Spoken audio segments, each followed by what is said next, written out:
Detective Carnby, where did you go? I was just talking to Dr. Gray. You disappeared. No, it's not what you think. Have you found anything strange going on here? Yes. Everyone is being incredibly evasive and I can't figure out why. No, I mean something you can't explain. Paranormal, even. Detective, I really need you to get yourself together. I can't do this alone. Forget it. I'll figure it out. Do you want to come see Dr. Gray? No, I want to try something. With this talisman, I think I can follow Jeremy to the place he mentioned in the book. What was the name? Do you remember something Spanish? Tarawea. Yeah, that's where I need to go. Detective, are you gonna be all right? Yeah, of course. Go talk to Dr. Gray. We'll rendezvous later.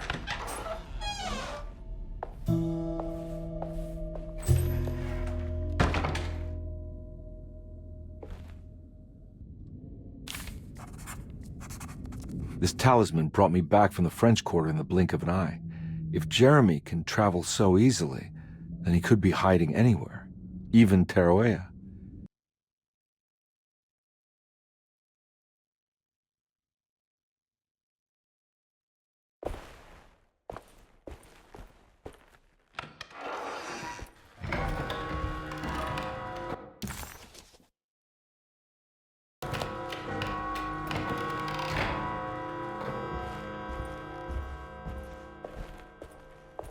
I'm not gonna walk out of this now. I need to help Emily save her uncle.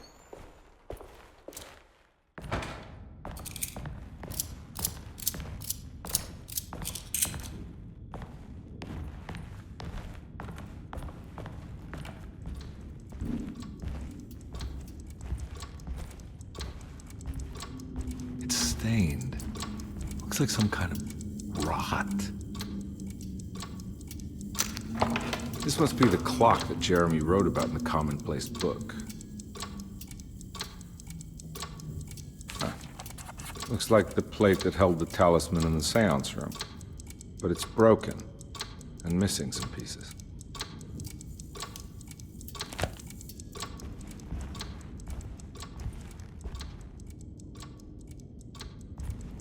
I need the key.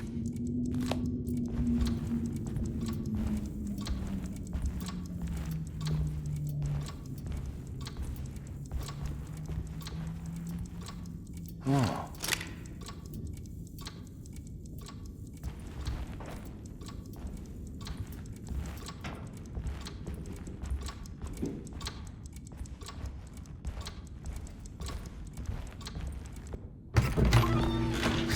Yeah, sorry, Detective. Didn't mean to obstruct justice or anything. That's fine. You know, I'm kind of busy with my own case of a missing person. I was wondering if you've seen Grace, girl about yay high? I can't say that I have.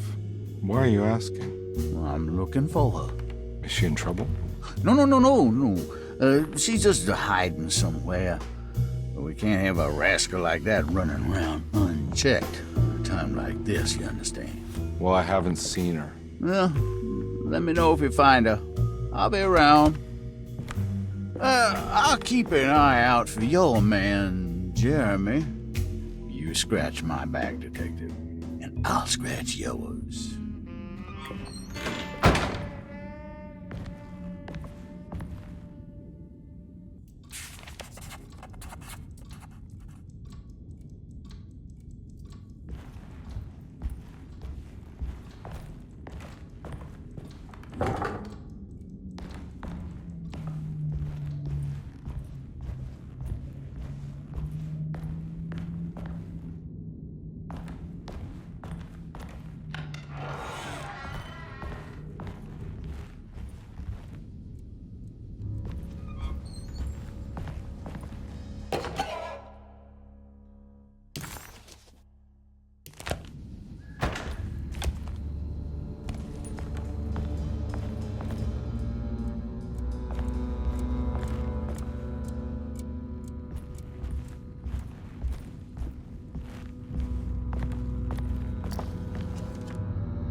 I need the key.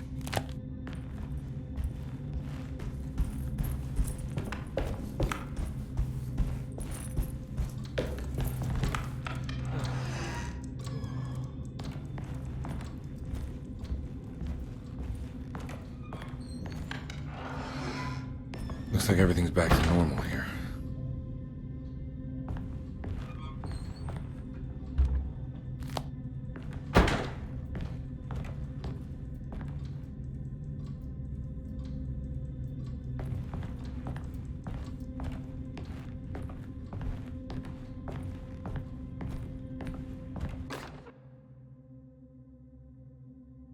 Emily's here. Emily's here.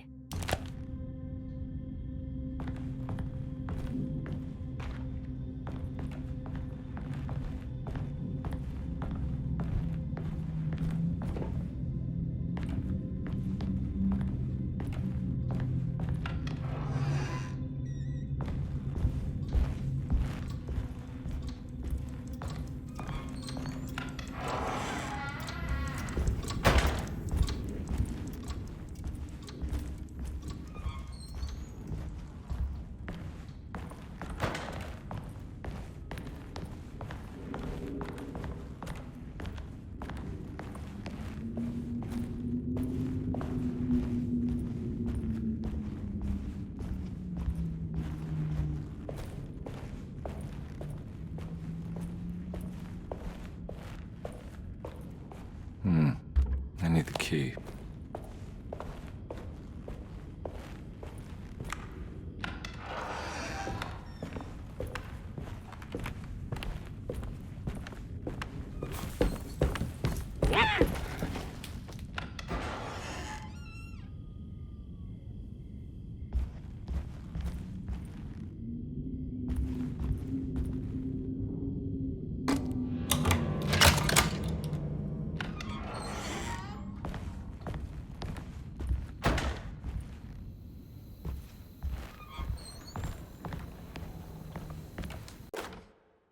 Lost Plantations of Louisiana, Thierry Briclot, 1917.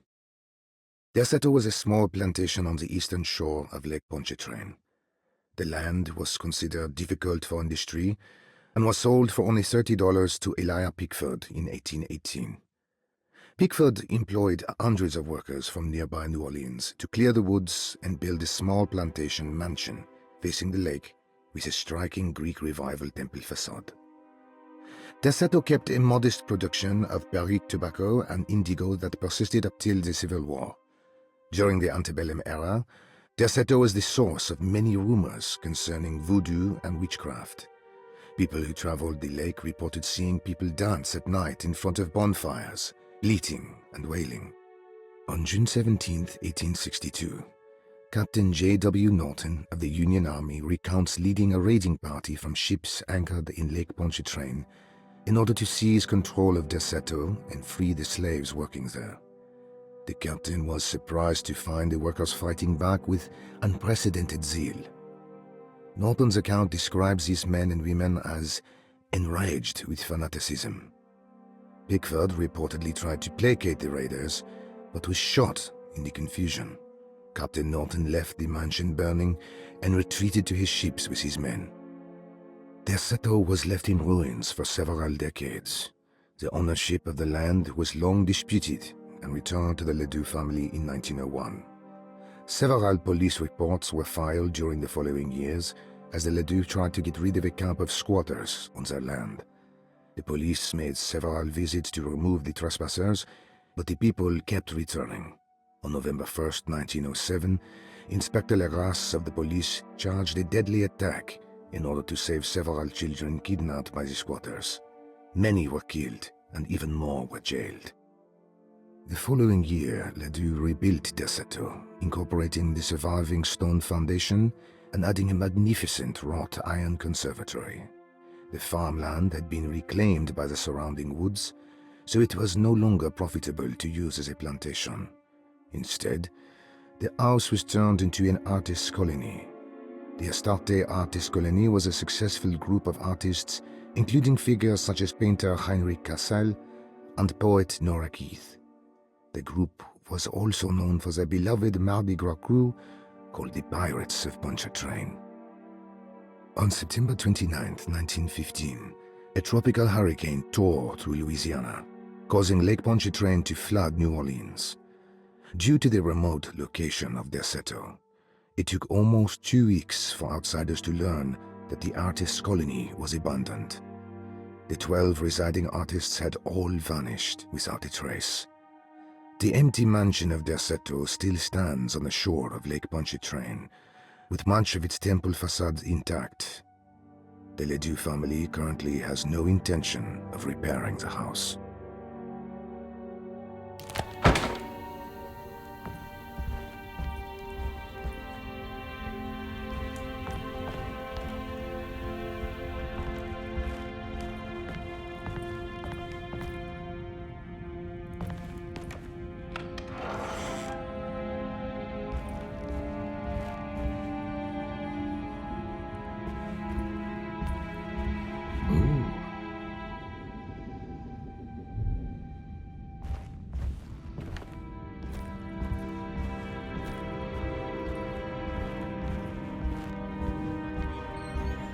It's wedged shut.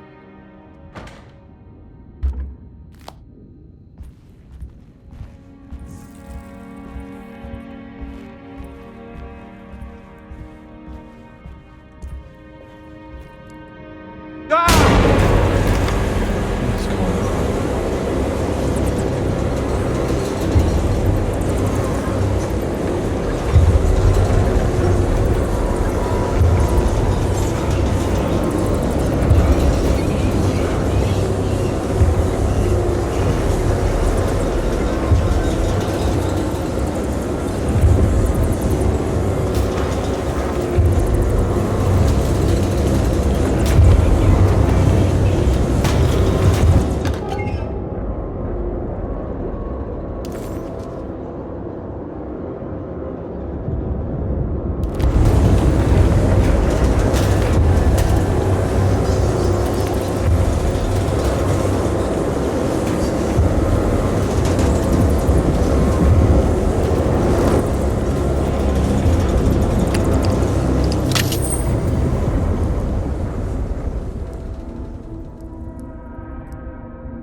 What happened? Everything's normal again? Right.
Got it.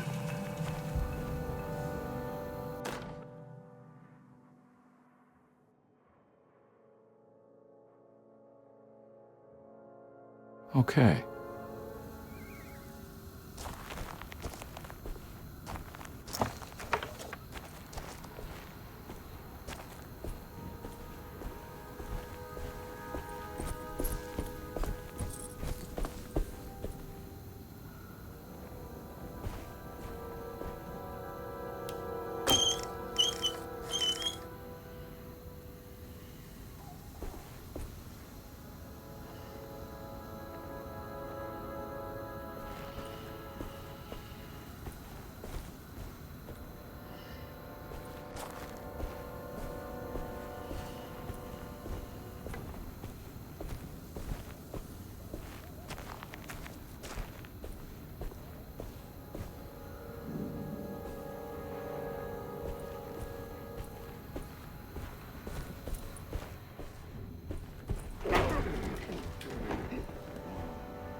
I need the key.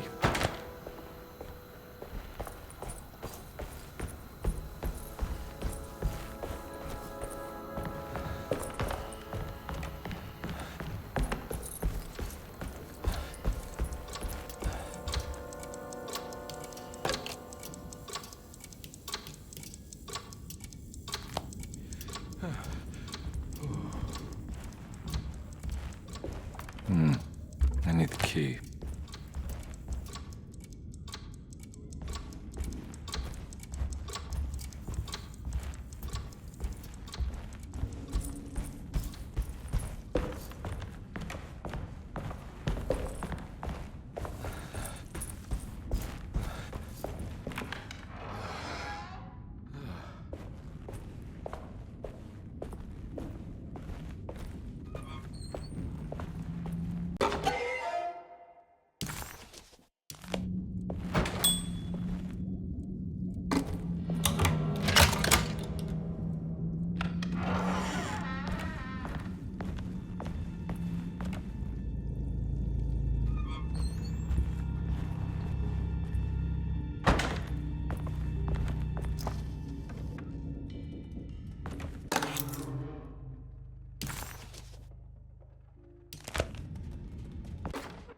Dr. Elmore Lee Gray is DeSeto's chief doctor. Accounting and all administrative work is handled by me, Paul Waits. Magdalena Thompson, or Mags, is responsible for the household. Jean-Baptiste and Charlotte Tabois are responsible for keeping the guests' medical regimens in check. Finally, Jack Chance is our gardener, who can occasionally be seen in the conservatory, but is for the most part busy outside. There are currently 6 guests at DeSeto. Malcolm McCarthy and Ruth Tallant reside on the first floor. Jeremy Hartwood, Elisabetta Perosi, Grace Saunders, and of course Cassandra Beauregard live on the second floor.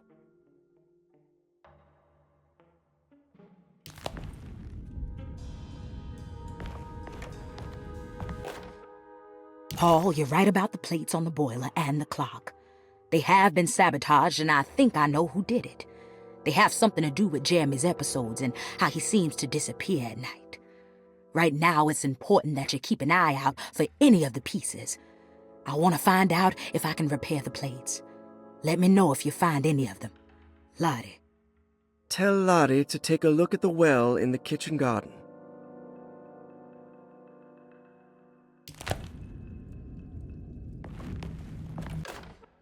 Saw your notice in the boiler room. You should know Mr. Chance won't be coming back. I got no business being in there myself, but you can take a valve from the wine cellar if you want to try to stop the steam pouring out. Be careful.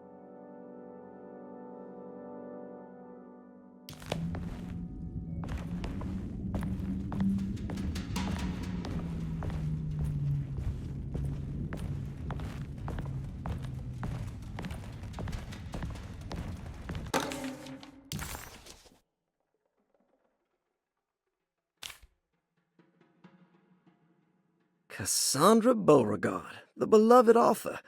Very exciting, isn't it? What do you want to put down for reason for admission? What her agent told us. Cassandra suffers from writer's block and needs to finish her moving picture script before the end of June. Mr. Chardot suggests Cassandra's heavy use of barbiturates is holding her back and risks ruining her career. And how should we summarize her personal history? Let's keep it short.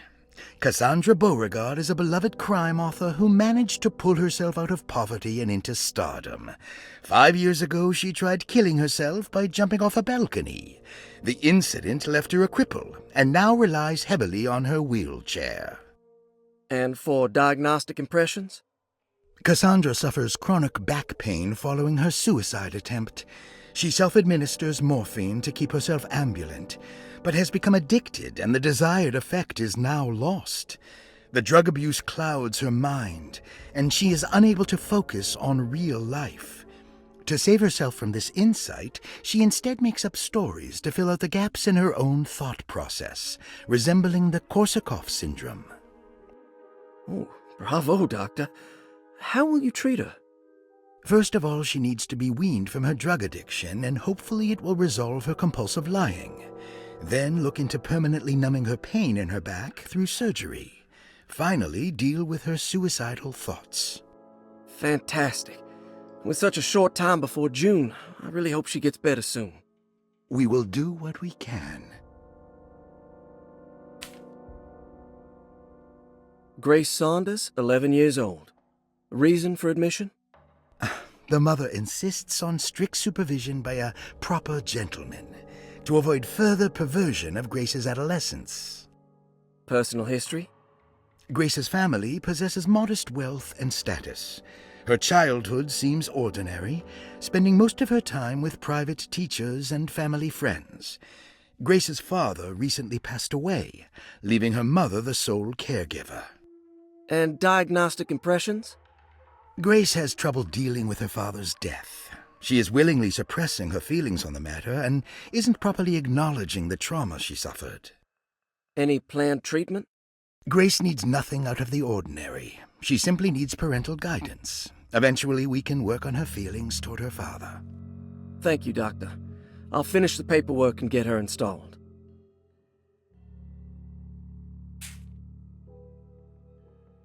Malcolm McCarthy, 54 years of age. Reason for admission? McCarthy admitted himself to Dorsetto, stating simply that he needs some damn rest. And personal history?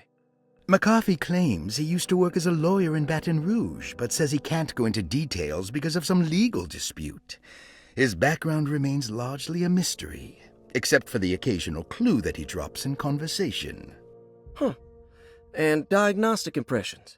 McCarthy is an anxious man and an alcoholic. He often tells half-truths due to some deep-seated inability to trust other people. And how will you treat that? McCarthy will take some time to open up. Spending time with Jack's dog or the child should be good for him. Their harmless nature will help build his sense of trust. Thank you, Doctor.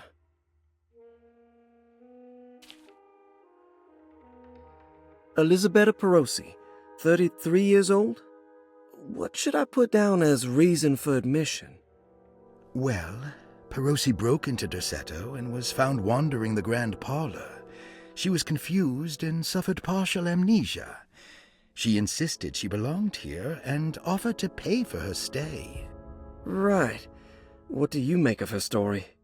Perosi claims to have been a member of the Astarte artist colony some 20 years ago, a claim that seems contrafactual due to her young age. She looks to be and even thinks she is 33 years of age. That would make her a child at the time. It seems fair to say that Perosi's story is untrue, deliberately so or not. Diagnostic impressions? Do you have anything? Perosi's story is peculiar, because she retracted her story about the artist colony. She no longer claims to be the same person as Elisabetta Perosi.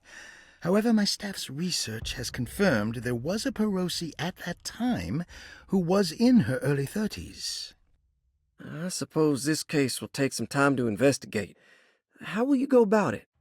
I wanted to contact the real Perosi, but it seems the whole colony disappeared one night, September 29th, 1915, during a hurricane. I will have to take it slow and figure out what this spell of impersonation could have been. Oh, I'm sure it will all clear up eventually. Thank you, Doctor.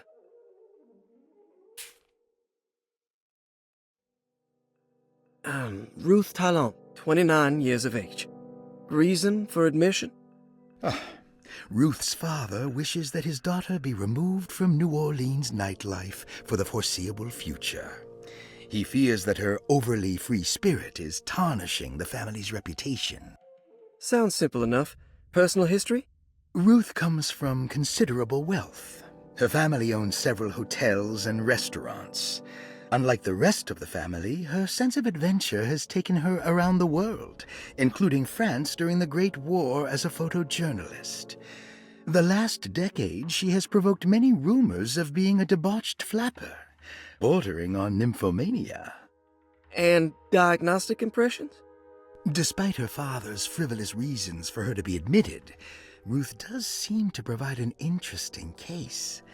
She is refreshingly open and doesn't shy away from talking about her life during the war or her continuous celebration after returning to the States. She is admittedly a sexual deviant and feels no remorse. And her treatment plan? Simply staying at Derceto should do wonders for Ruth. If not, at least for her family's reputation. Ruth doesn't need to change, but with therapy I might be able to share with her some sympathy towards her family.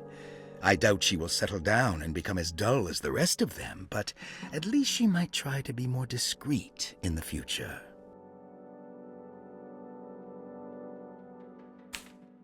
Looks like all the patients are accounted for, except for Jeremy. There's no way I can get into this thing. Better leave it alone.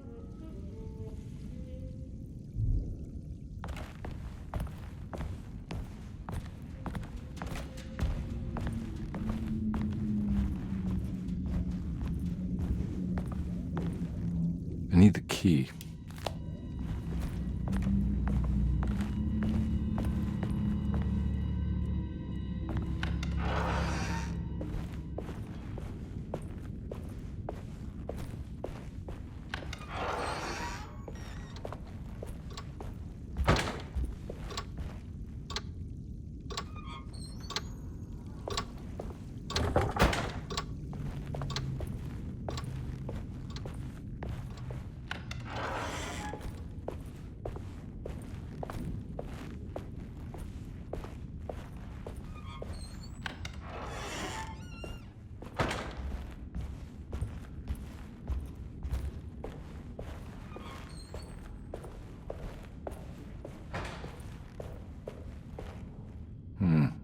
I need the key.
I need the key.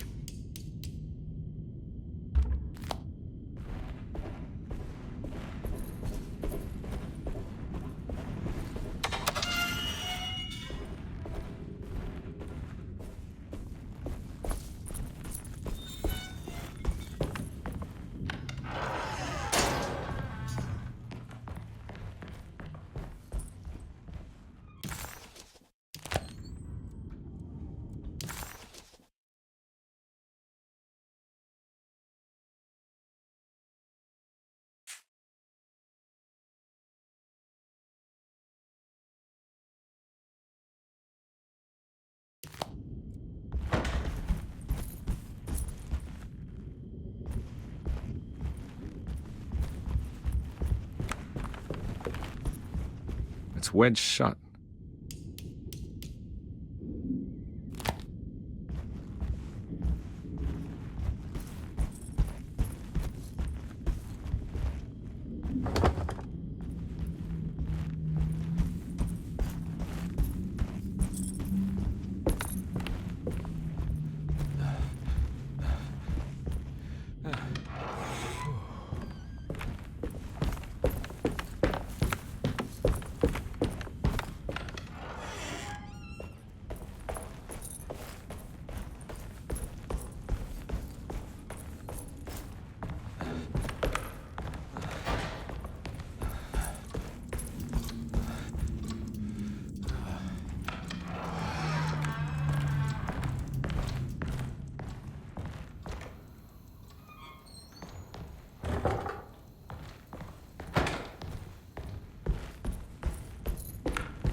eccentric.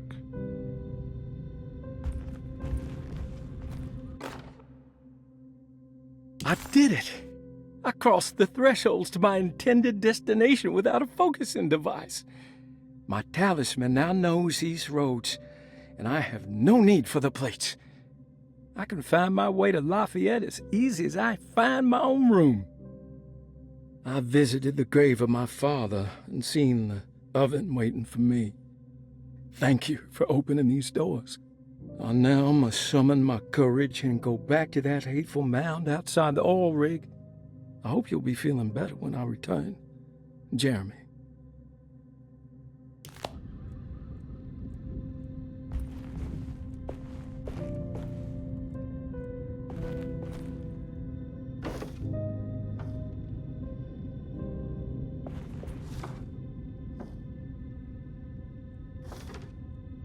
These paintings got some grim-looking rot on them.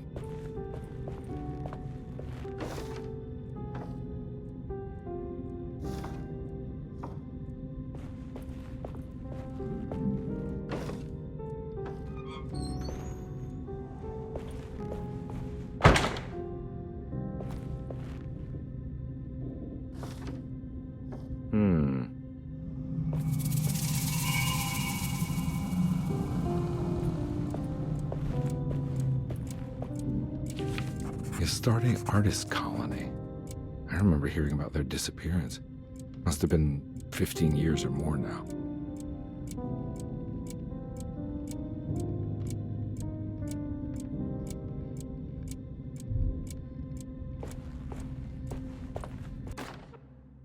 Will I need to remember how to get them out again? They are locked up for good reason. I am sure she is still able to whisper the answer in the ears of the wrong people. But not for long. I will see her burned soon enough. That black goat will be sacrificed to put an end to it all. Then it will all be over.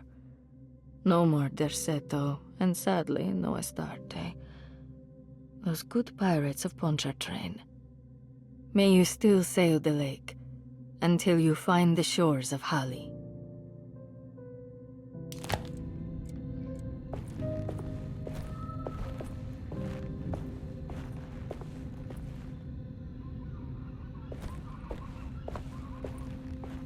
What are these symbols?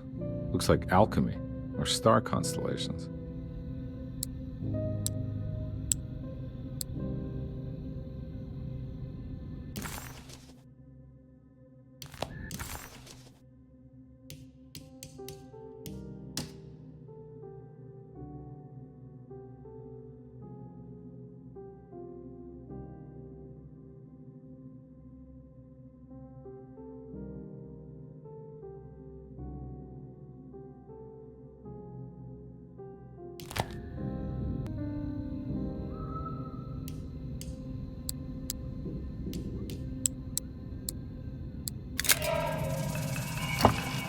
Got it.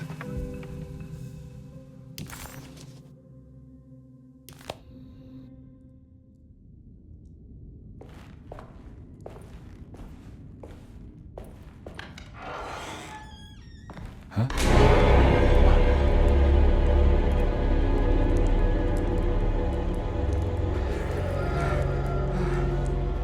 God!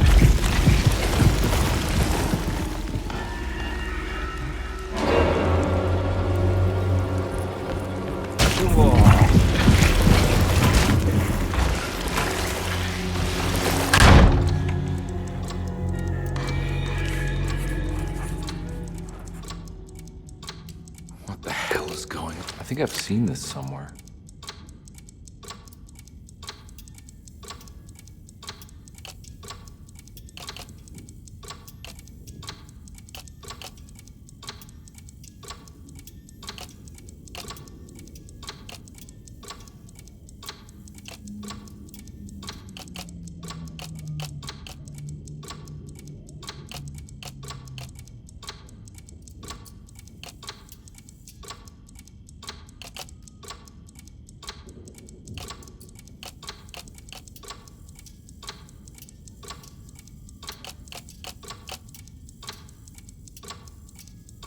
was something in the commonplace book about this.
I think the clock broke.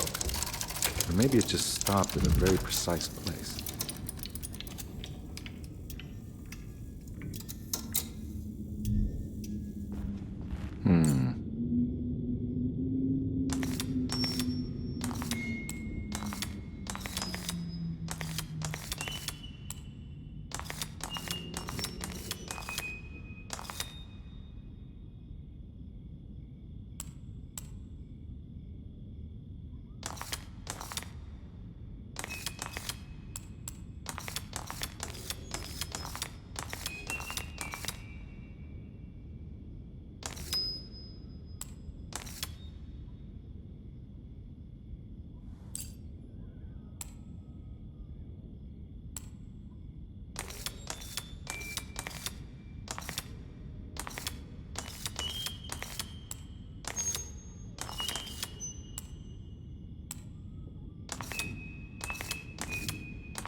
There's a picture in the black glass. It's showing me something. It's the hallway outside Jeremy's room.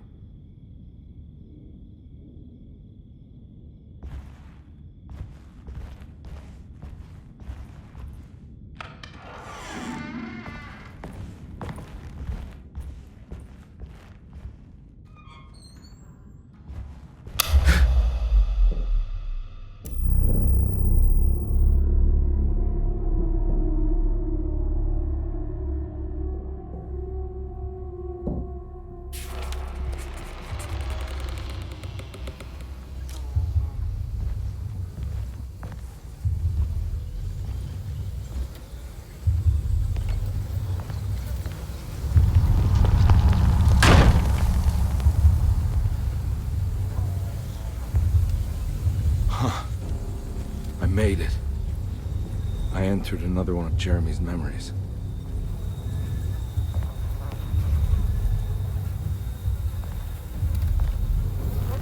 Ugh.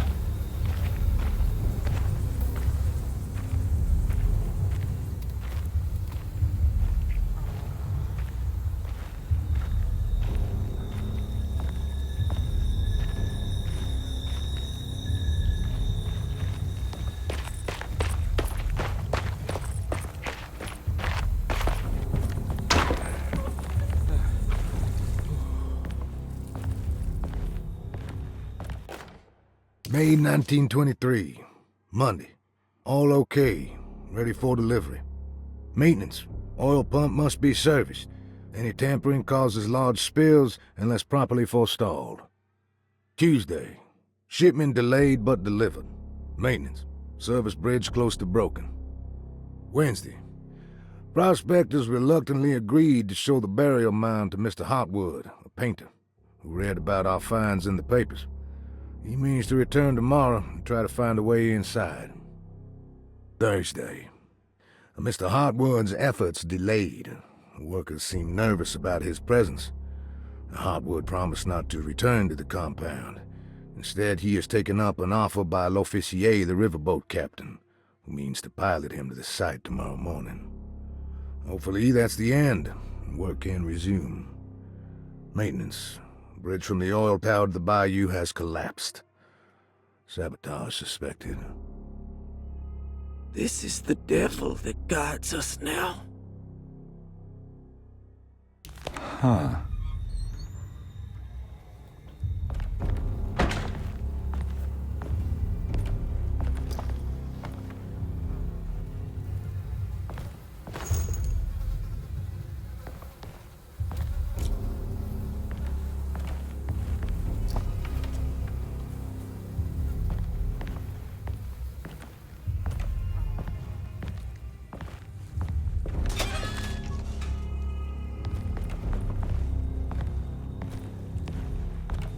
I need the key.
Locked.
something missing.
Got it.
pretty weak. I just need something to break it.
other side.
Fall to your death and go up in flames.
come any closer.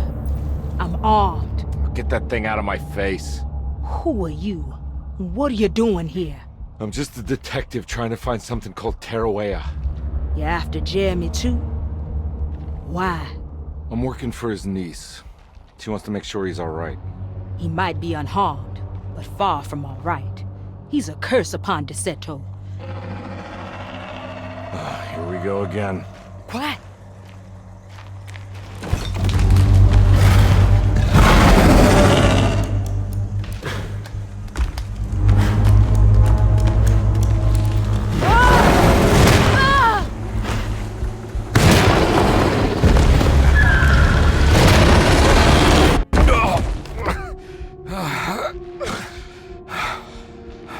Oh, Christ in heaven.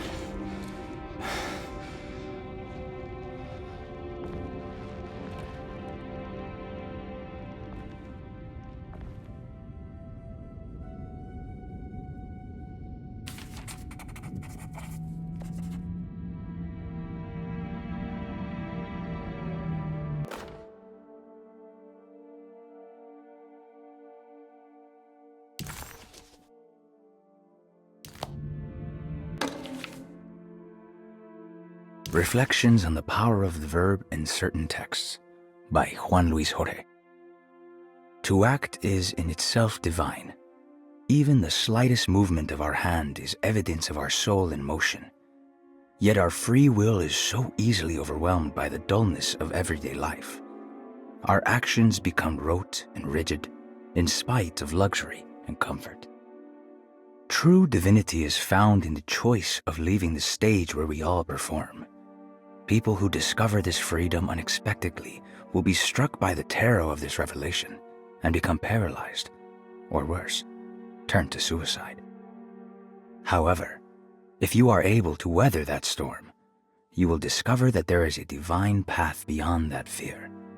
There is a chance to dismount your destiny and make something new. Something that hasn't been planned for or predestined. There is difficulty in explaining this type of acting as it transcends our everyday choices. This isn't some banal decision choosing one career over the other, or even who I should marry. Leaving the stage, no matter how, isn't a matter of course correction. It's a rejection of the story that the Creator is telling.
There's something missing.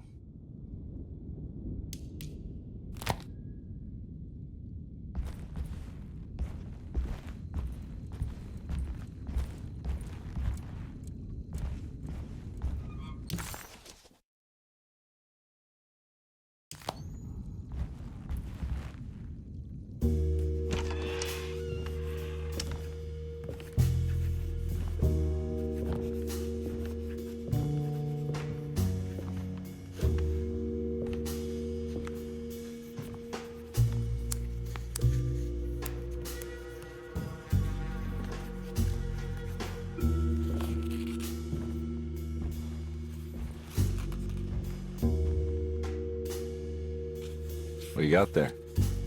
You drawing something? Nothing special. I'm just bored. Do I know you from somewhere? I remember you, Mr. Conby. From where? Don't touch that. Cassandra wouldn't like it. She wouldn't like it at all. Do you know where she is? I'd rather not talk about it. It makes me upset. Besides, she'll be back after the Feast of St. John. You think? Yup. It's all on the page, Mr. Conby. And many of them that sleep in the dust of the earth shall awake, some to everlasting life, and some to shame and everlasting contempt. All right. I'm gonna go now, if that's okay. I don't like to stay too long in the same place. Mr. McCoffey might find me. Hey. Is he mean to you? Not everyone needs to be saved, Mr. Conby. You should know that by now.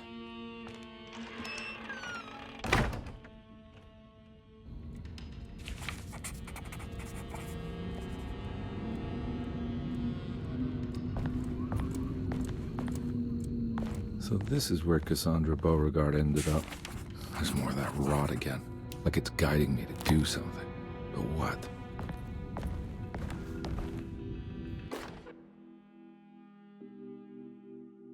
Miss Beauregard, I picked up your medicine at the post office today. As you understand, it needs to be administered by the orderlies for your safety. I've put the box in Lottie's room for now, and I'm sure she will find you as soon as possible. Mr. Waits. If I find the full set of bottles,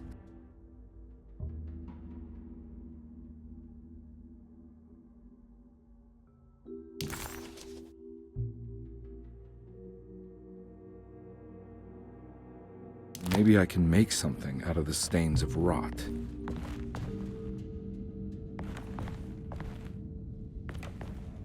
It's another one of those strange padlocks.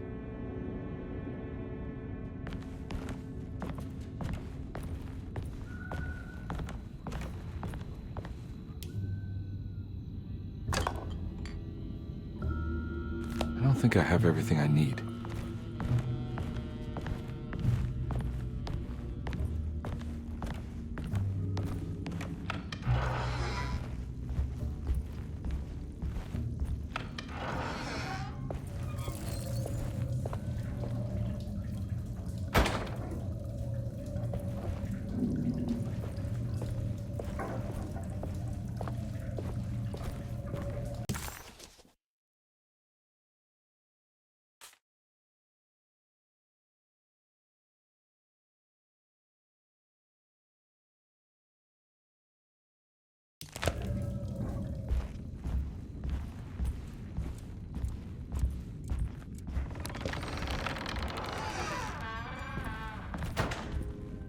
This must be that kid's room.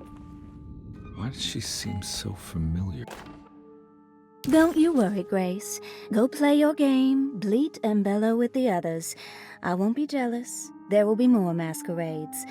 However, I would love it if you would finish my mask for the feast. With love, Ruth.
It's wedged shut. It worked.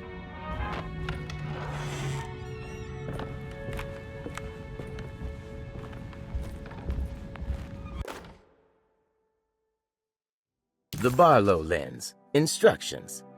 To double the magnification of your telescope, simply fit this Barlow lens to your instrument. Then operate the fine tuners to adjust the distance between your lenses. This is easily done while looking through your eyepiece. Simply search for a position where your picture is clear and appears flat. When correctly tuned, your telescope should present a clear picture with magnificent magnification.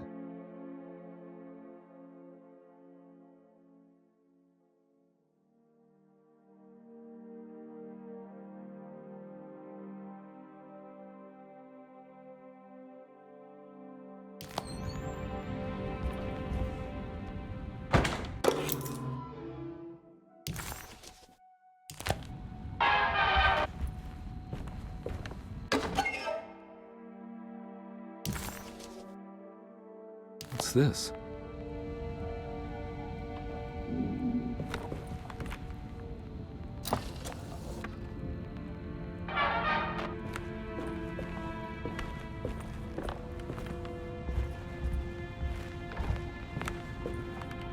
I don't think I have everything I need.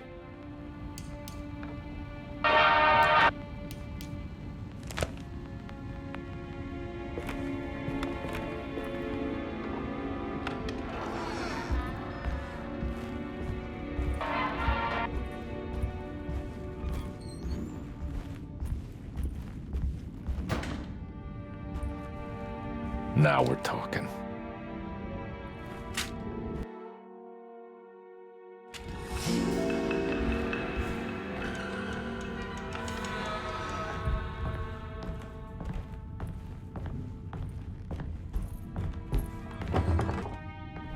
Huh? What?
It worked.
Jeremy?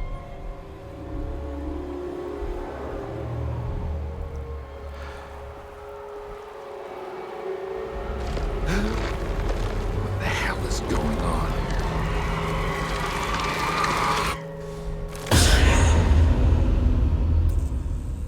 Where's the body?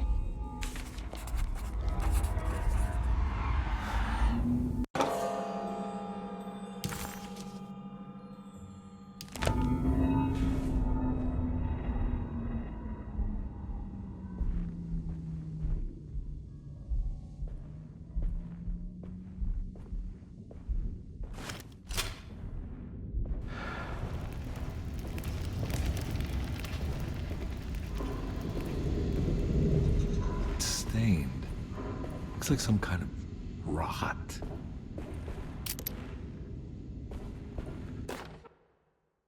You know, Mr. Waits, I saw a piece of the plate that Liza broke. I think she's been hiding them. She's not very good at it. She just chucked it into the little room with all the tools behind the boiler. I left it there.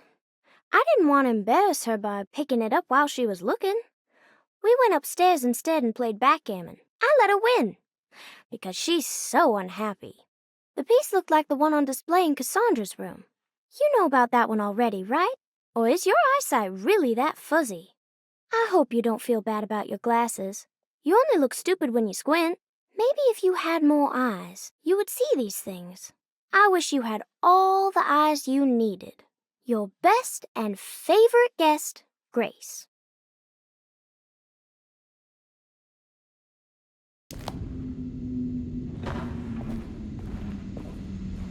It's another plate for the talisman.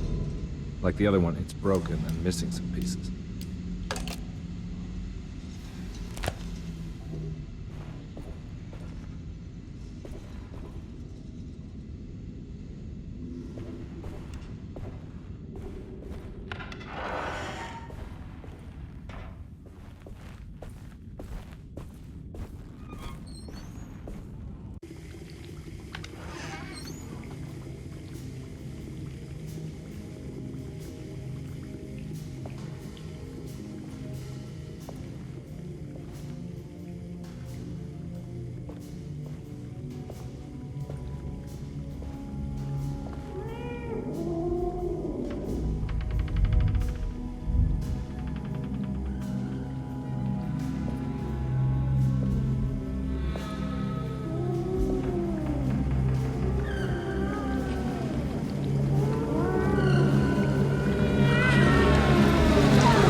What are you doing in my kitchen?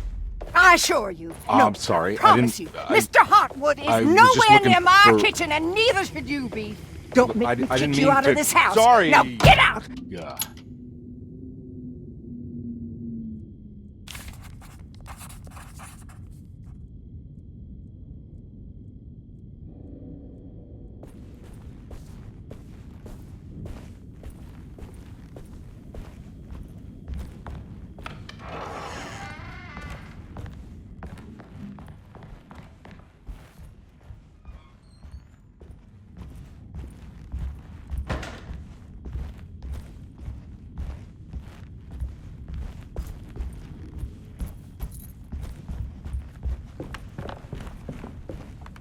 It's wedged shut. It worked.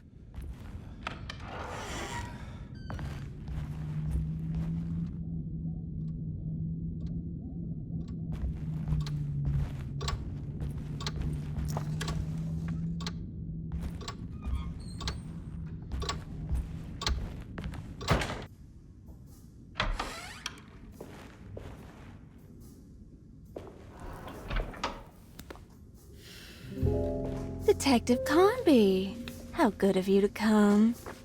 Let me pour you a drink. What happened here? This place looks like it was hit by a bomb. Welcome to the madhouse, Detective. Thanks. Did the ceiling just collapse?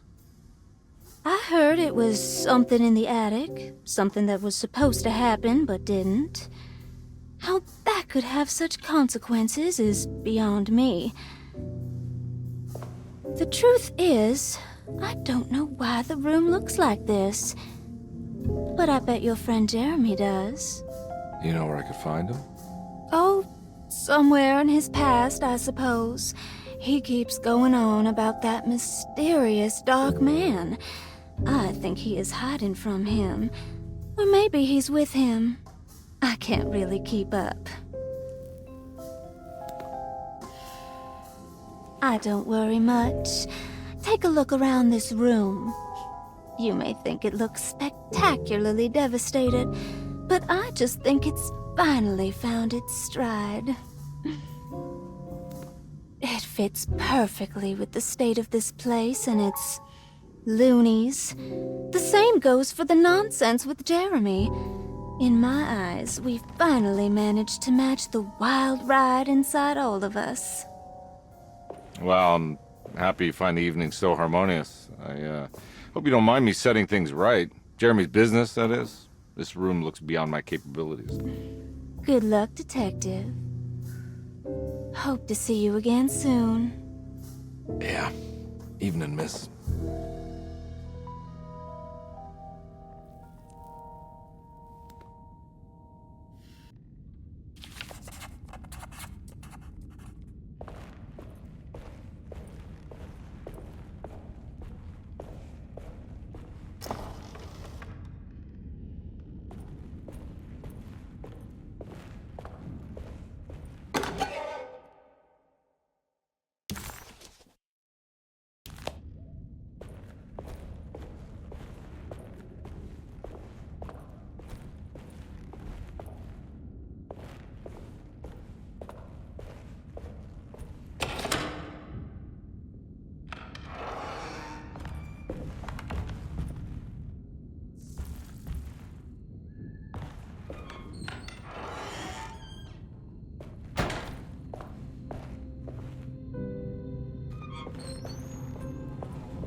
Can I get some more of that whiskey?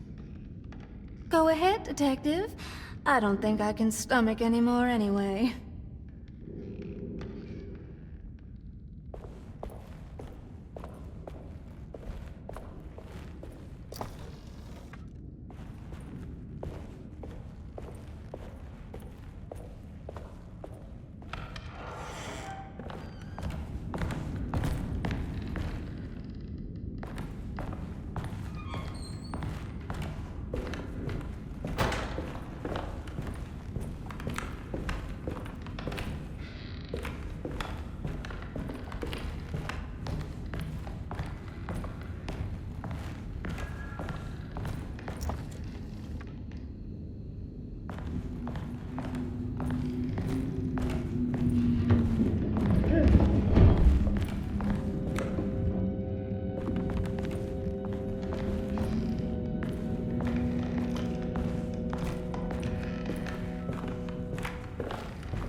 I need the key.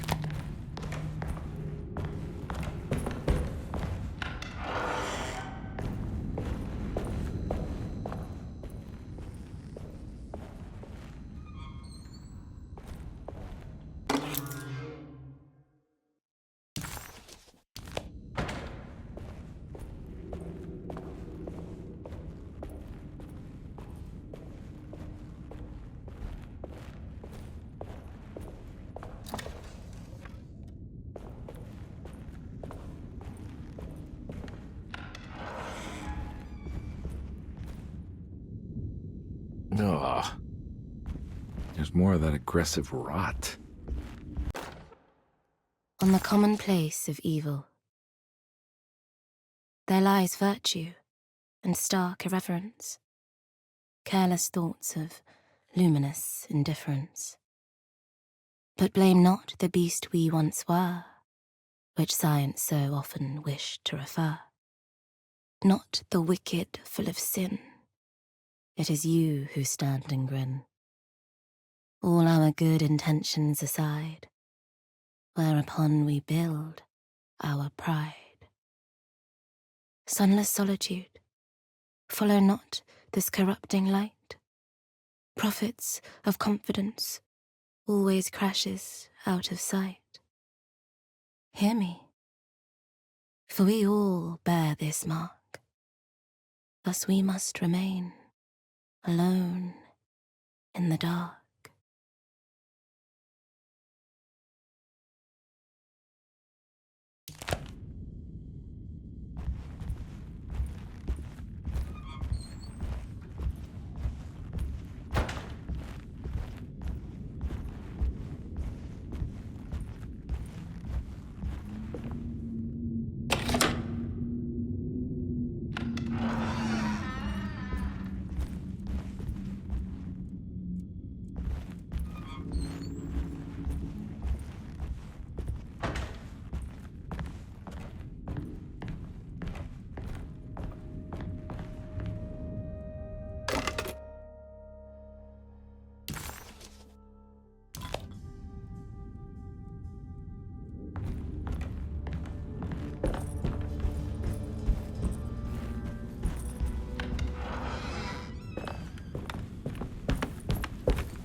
The rot made the shape of a snake.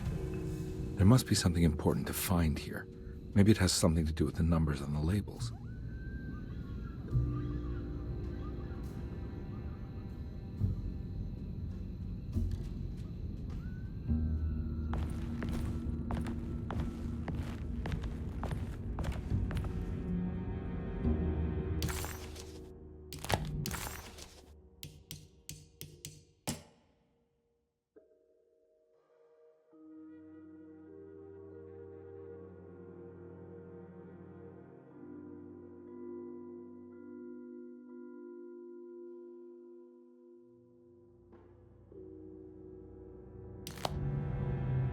It's another one of those strange padlocks.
Ruth seemed like a...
Black glass is showing another room. Must be a way to another one of Jeremy's memories.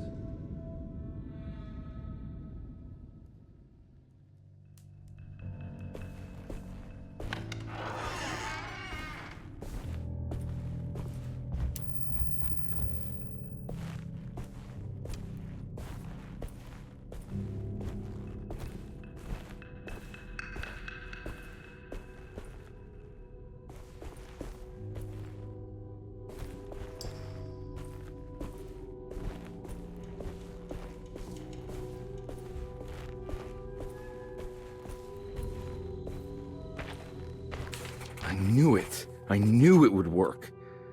You're getting good at this, Carnby. Maybe a little too good at this.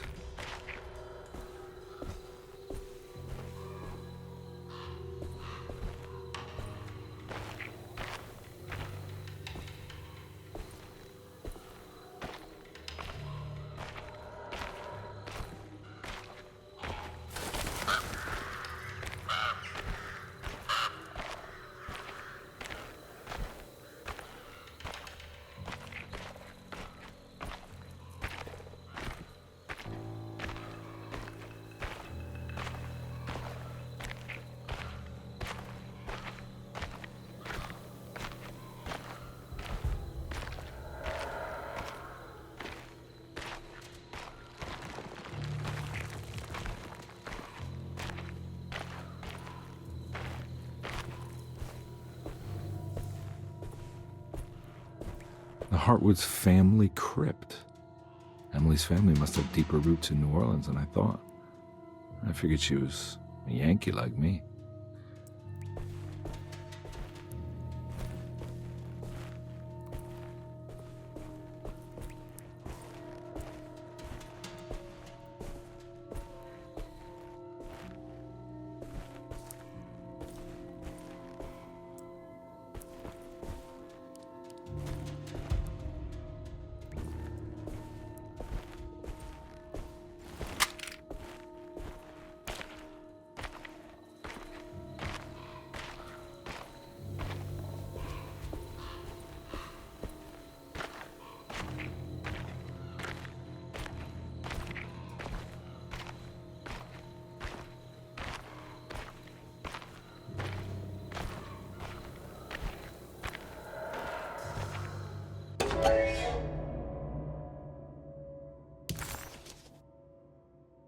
What's this? Now what do we got here?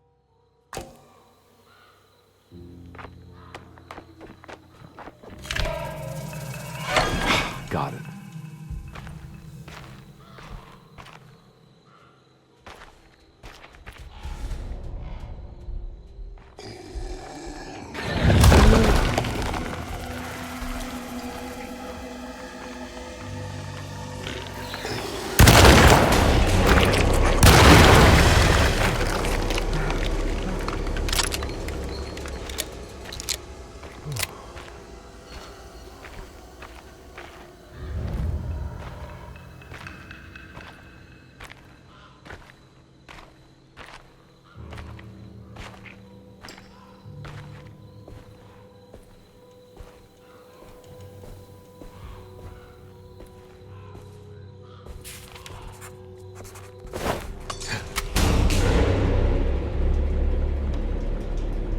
Jeremy sketched this chapel in the book, so it must be important. Looks like I'll need more medallions than I don't think I have everything I need.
That can't be right.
Too many of them. Gotta get out of here.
Now what do we got here?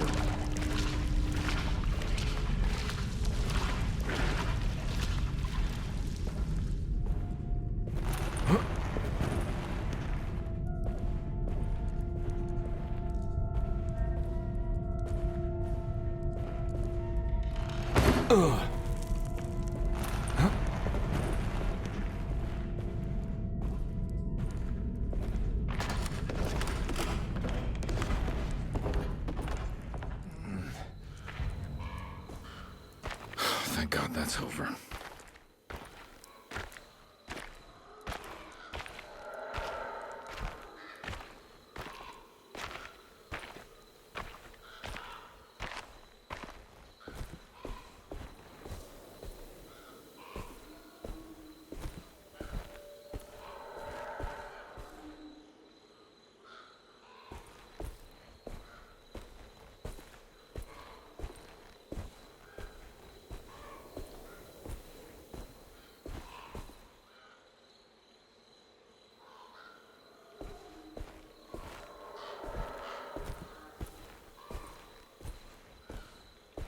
Huh.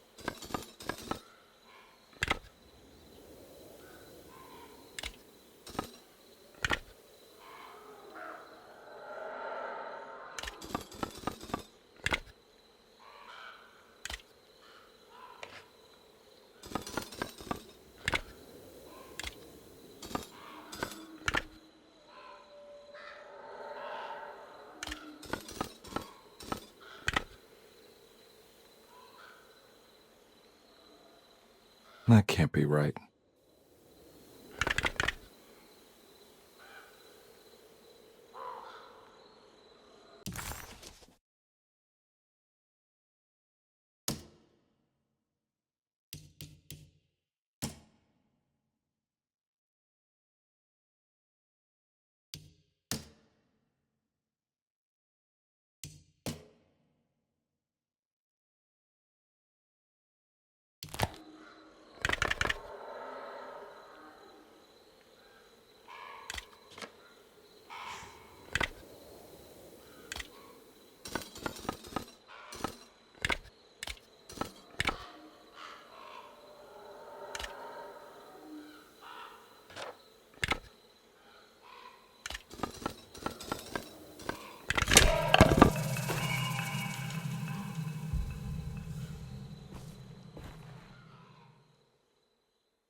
Please don't touch her.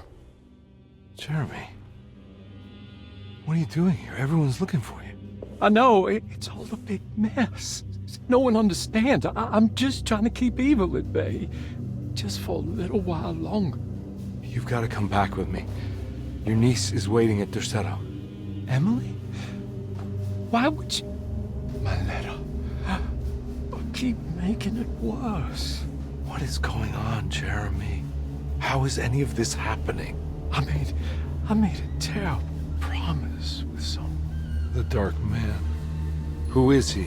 No, don't say his name. He can hear us. He's always listening.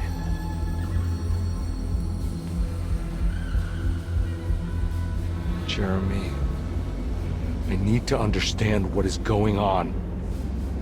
I promised him everything. When the sun rises, I will be chained in his sunken desert temple for an eternity. But at least the evil about to awaken in Derceto won't harm anyone outside of that cursed place. You're acting crazy, Jeremy. I want to help. There's nothing you can do. Then what's all the business about Tarawea? Why did you want to go there? I can't go there. I'm not allowed. But you wanted to. Can I go? Tell me, will it help me to break your pact? Is there something there that would help? Why would you give me hope? That's so cruel. Okay. Sounds like we're onto something here. What should I... Look out! Behind you! Run! Don't let him take you!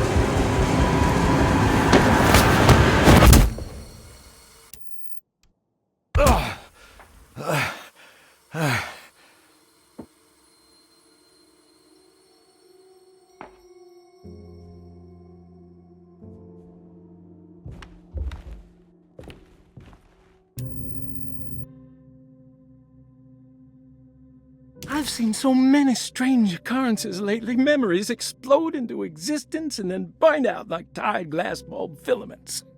Dreamscapes crash down from the stars and sink into the sea. Doors that lead to nowhere and absolutely everywhere at once. With all this reverie, I want to think there's a chance that you found a way to remain alive in some way I cannot fathom. Just like I've learned to navigate with my talisman, maybe you, with all your knowledge, you somehow knew a way to find me again, perhaps in Tarawea. Oh, my love, Jeremy.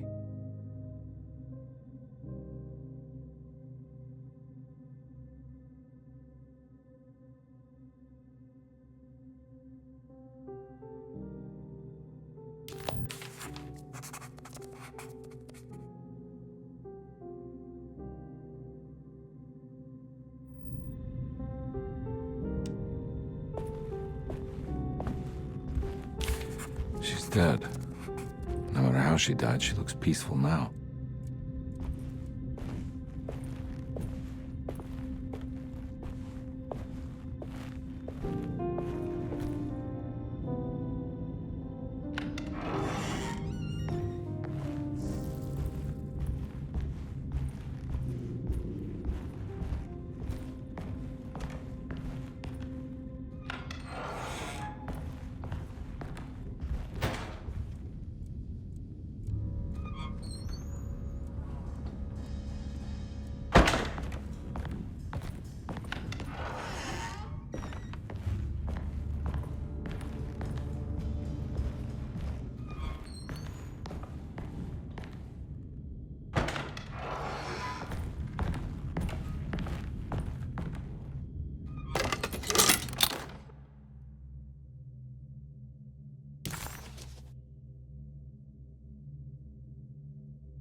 telescope lens. Why would he lock that up?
I need the key.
Whoa.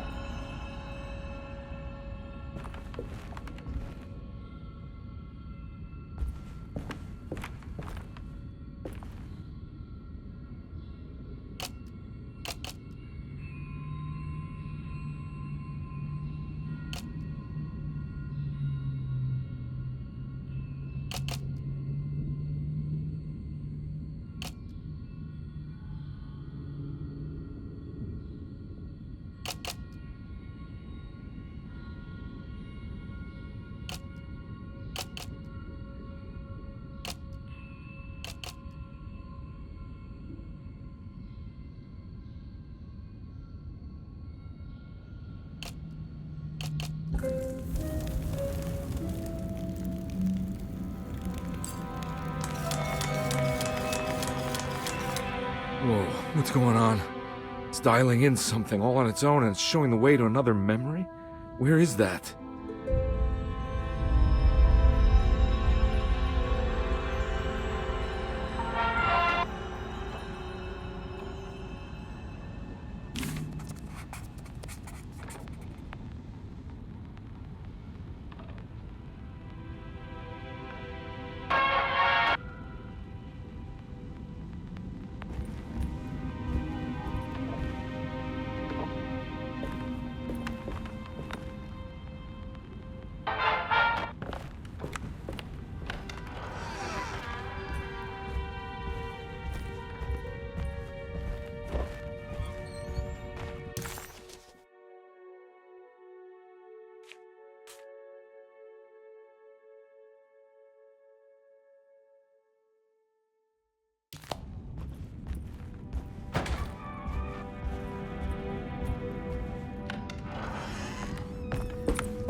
Here we go.